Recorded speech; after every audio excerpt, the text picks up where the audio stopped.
So I want to start by offering you a free, no-tech life hack. And all it requires of you is this, that you change your posture for 2 minutes. But before I give it away, I want to ask you to right now do a little audit of your body and what you're doing with your body. So how many of you are sort of making yourselves smaller? Maybe you're hunching, crossing your legs, maybe wrapping your ankles. Sometimes we hold on to our arms like this. Sometimes we spread out. I see you. So I want you to pay attention to what you're doing right now. We're going to come back to that in a few minutes, and I'm hoping that if you sort of learn to tweak this a little bit, it could significantly change the way your life unfolds. So we're really fascinated with body language, and we're particularly interested in other people's body language. You know, we're interested in, like, you know, an awkward interaction or a smile or a contemptuous glance or maybe a very awkward wink or maybe even something like a handshake. Here they are arriving at number 10 and look at this lucky policeman gets to shake hands with the President of the United States. Oh, and here comes the Prime Minister of it. No.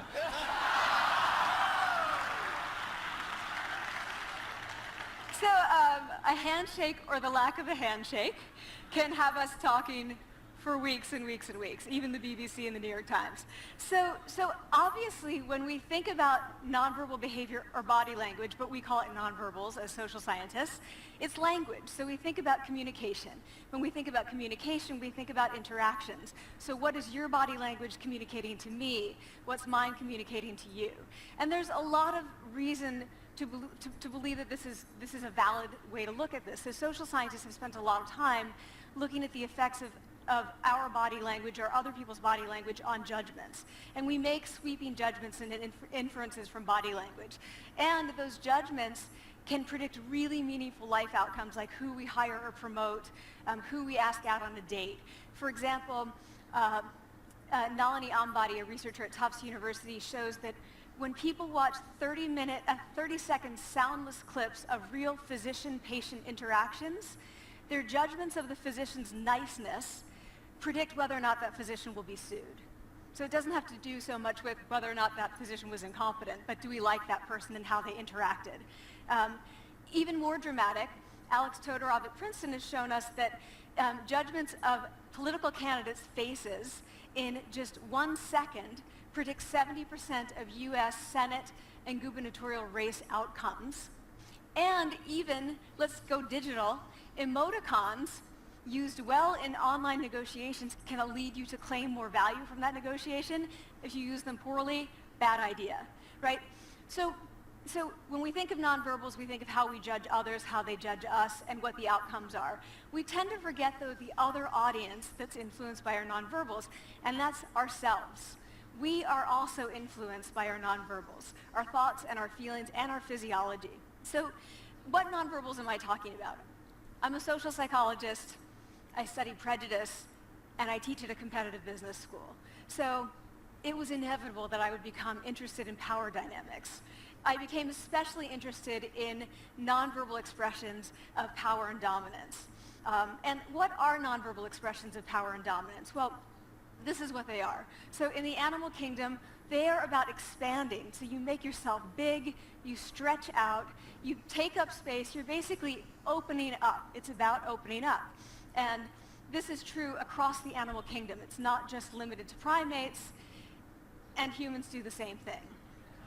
So they do this both when they have power sort of chronically, and also when they're feeling powerful in the moment. And this one is especially interesting because it really shows us how universal and old these expressions of power are. This expression, which is known as pride, Jessica Tracy has studied, she shows that people who are born with sight and people who are congenitally blind do this when they win at a physical competition. So when they cross the finish line and they've won, it doesn't matter if they've never seen anyone do it, they do this. So the arms up in the V, the chin is slightly lifted. What do we do when we feel powerless? We do exactly the opposite. We close up, we wrap ourselves up, we make ourselves small. We don't want to bump into the person next to us. So again, both animals and humans do the same thing. And this is what happens when you put together high and low power. So what we tend to do when it comes to power is that we complement the other's nonverbals. So if someone's being really powerful with us, we tend to make ourselves smaller. We don't mirror them, we do the opposite of them. So I'm watching this behavior in the classroom, and what do I notice? I notice that MBA students really exhibit the full range of power nonverbals. So you have people who are like caricatures of alphas, like really coming into the room. They get right into the middle of the room before class even starts, like they really want to occupy space. When they sit down, they're sort of spread out. They raise their hands like this. You have other people who are virtually collapsing when they come in. As soon as they come in, you see it. You see it on their faces and their bodies, and they sit in their chair and they make themselves tiny, and they go like this when they raise their hand. I noticed a couple things about this. One, you're not going to be surprised. It seems to be related to gender. So women are much more likely to do this kind of thing than men. Women feel chronically less powerful than men, so this is not surprising.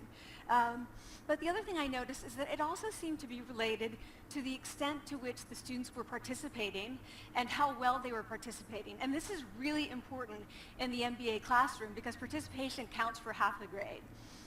So business schools have been struggling with this gender grade gap. You get these equally qualified women and men coming in, and then you get these differences in grades, and it seems to be partly attributable to participation. So I started to wonder, okay, so you have these people coming in like this, and they're participating. Is it possible that we could get people to fake it, and would it lead them to participate more? So my main collaborator, Dana Carney, who's at Berkeley, and I really wanted to know, can you fake it till you make it? Like, can you do this just for a little while and actually experience a behavioral outcome that makes you seem more powerful? So we know that our nonverbals govern how other people think and feel about us. There's a lot of evidence, but our question really was, do our nonverbals govern how we think and feel about ourselves?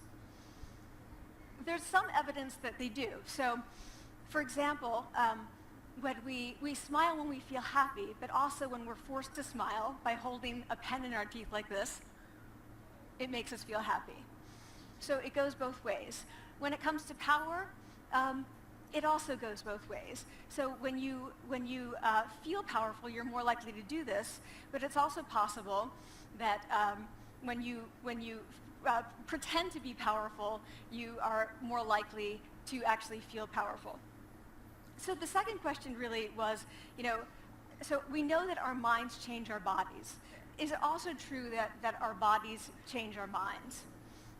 And when I say minds, in the case of the powerful, what am I talking about?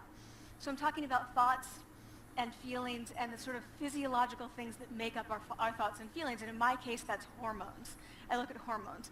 So what do the minds of the powerful versus the powerless look like?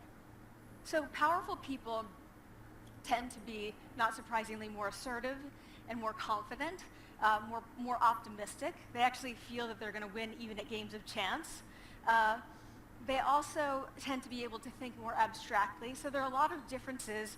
They take more risks. There are a lot of differences between powerful and powerless people.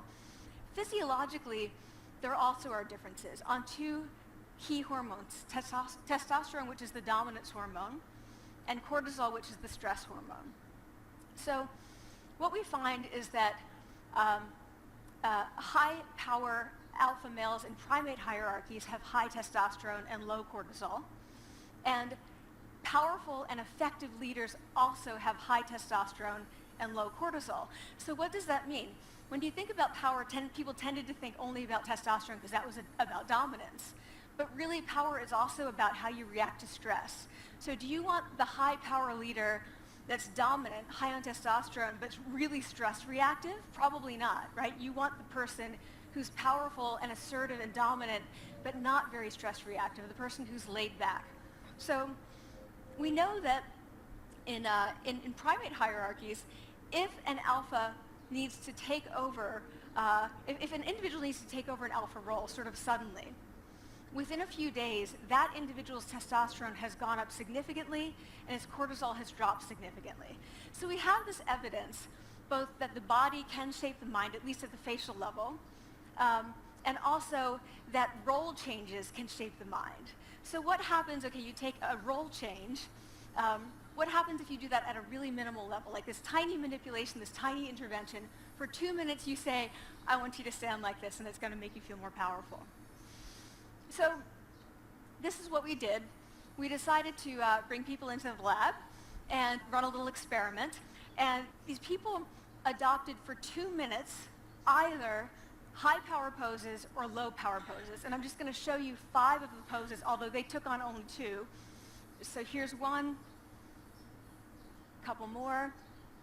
This one has been dubbed the Wonder Woman by the media. Here are a couple more. So you can be standing or you can be sitting. And here are the low power poses. So you're folding up, you're making yourself small. This one is very low power. When you're touching your neck, you're really kind of protecting yourself. So this is what happens. They come in, they spit into a vial. We, for 2 minutes, say, you need to do this or this. They don't look at pictures of the poses. We don't want to prime them with the concept of power. We want them to be feeling power, right? So 2 minutes they do this. We then ask them, how powerful do you feel on a series of items? And then we give them an opportunity to gamble. And then we take another saliva sample. That's it. That's the whole experiment. So this is what we find. Risk tolerance, which is the gambling. What we find is that when you're in the high power pose condition, 86% of you will gamble. When you're in the low power pose condition, only 60%. And that's a pretty whopping significant difference. Here's what we find on testosterone.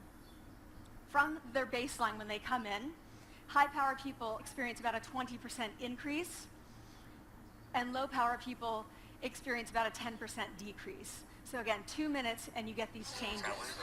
Here's what you get on cortisol.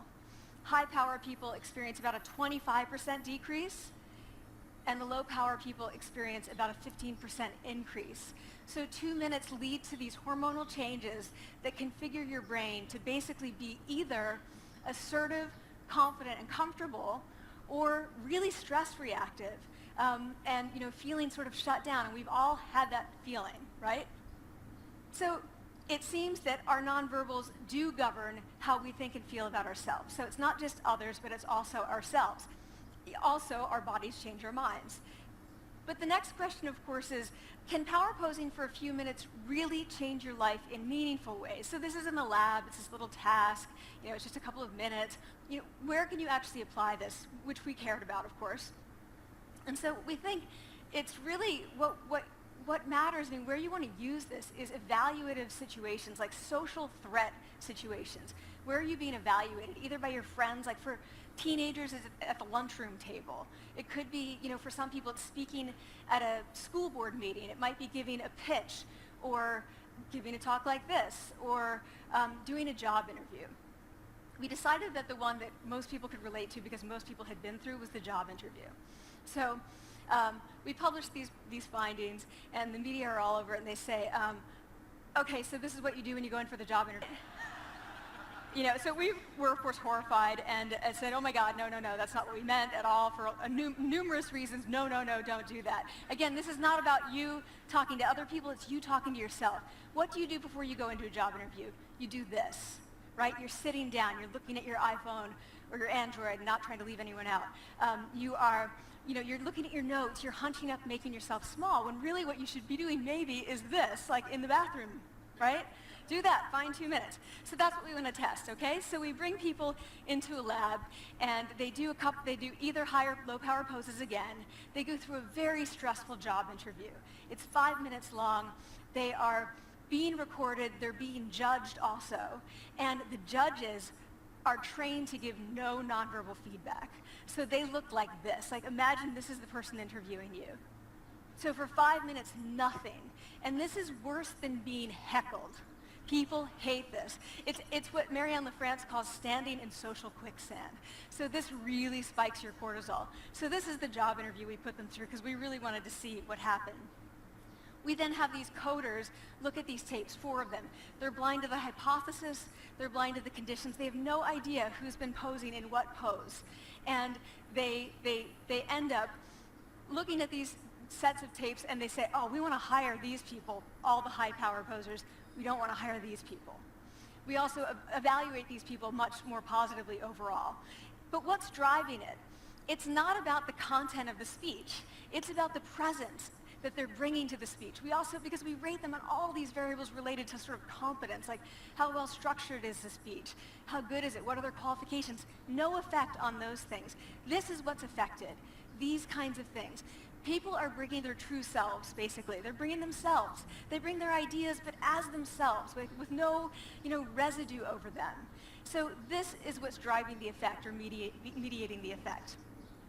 So when I tell people about this, that our bodies change our minds, and our minds can change our behavior, and our behavior can change our outcomes, they say to me, it feels fake, right? So I said, fake it till you make it. It's not me. I don't want to get there and then still feel like a fraud. I don't want to feel like an imposter. I don't want to get there only to feel like I'm not supposed to be here. And that really resonated with me, because I want to tell you a little story about being an imposter and feeling like I'm not supposed to be here. When I was 19, I was in a really bad car accident. I was thrown out of a car, rolled several times. I was thrown from the car, and I woke up in a head injury rehab ward, and I had been withdrawn from college, and I learned that my IQ had dropped by 2 standard deviations, which was very traumatic. I knew my IQ because I had identified with being smart, and I had been called gifted as a child. So I'm taken out of college. I keep trying to go back. They say, you're not going to finish college. There are other things for you to do, but that's not going to work out for you. So I really struggled with this. And I have to say, having your identity taken from you, your core identity, and for me it was being smart, having that taken from you, there's nothing that leaves you feeling more powerless than that. So I felt entirely powerless. I worked and worked and worked, and I got lucky and worked and got lucky and worked. Eventually I graduated from college. It took me 4 years longer than my peers. And I convinced someone, my angel advisor, Susan Fisk, to take me on. And so I ended up at Princeton, and I was like, I am not supposed to be here. I am an imposter. And the night before my first year talk, and the first year talk at Princeton is a 20-minute talk to 20 people. That's it. I was so afraid of being found out the next day that I called her and said, I'm quitting. She was like, you are not quitting, because I took a gamble on you and you're staying. You're going to stay, and this is what you're going to do. You're going to fake it. You're going to do every talk that you ever get asked to do. You're just going to do it and do it and do it, even if you're terrified and just paralyzed and having an out-of-body experience, until you have this moment where you say, oh my gosh, I'm doing it. I have become this. I am actually doing this. So that's what I did. 5 years in grad school. A few years, I'm at Northwestern. I moved to Harvard. I'm at Harvard. I'm not really thinking about it anymore, but for a long time I had been thinking, not supposed to be here, not supposed to be here. So at the end of my first year at Harvard, a student who had not talked in class the entire semester, who I had said, look, you've got to participate or else you're going to fail, came into my office. I really didn't know her at all. And she came in totally defeated, and she said, I'm not supposed to be here.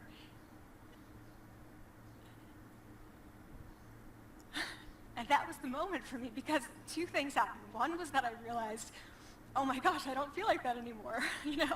I don't feel that anymore, but she does, and I get that feeling. And the second was, she is supposed to be here. She can fake it, she can become it. So I was like, yes, you are. You are supposed to be here, and tomorrow you're going to fake it, you're going to make yourself powerful, and, you're going to...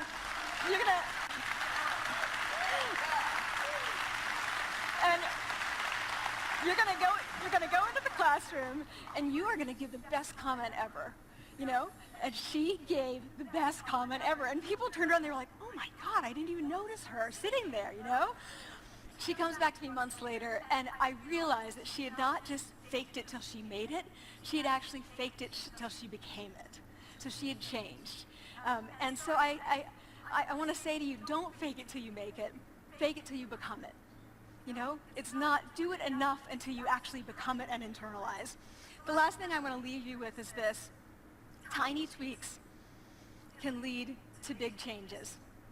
So this is 2 minutes. 2 minutes, 2 minutes, 2 minutes. Before you go into the next stressful evaluative situation, for 2 minutes, try doing this in the elevator, in a bathroom stall, at your desk behind closed doors. That's what you want to do. Configure your brain to cope the best in that situation. Get your testosterone up. Get your cortisol down. Don't leave that situation feeling like, oh, I didn't show them who I am. leave that situation feeling like, oh, I really feel like I got to say who I am and show who I am. So I want to ask you first, both to try power posing, and also I want to ask you to share this science, because this is simple. I don't have ego involved in this. Give it away, share it with people, because the people who can use it the most are the ones with no resources and no technology and no status and no power. Give it to them, because they can do it in private. They need their bodies, privacy, and 2 minutes, and it can significantly change the outcomes of their life. Thank you.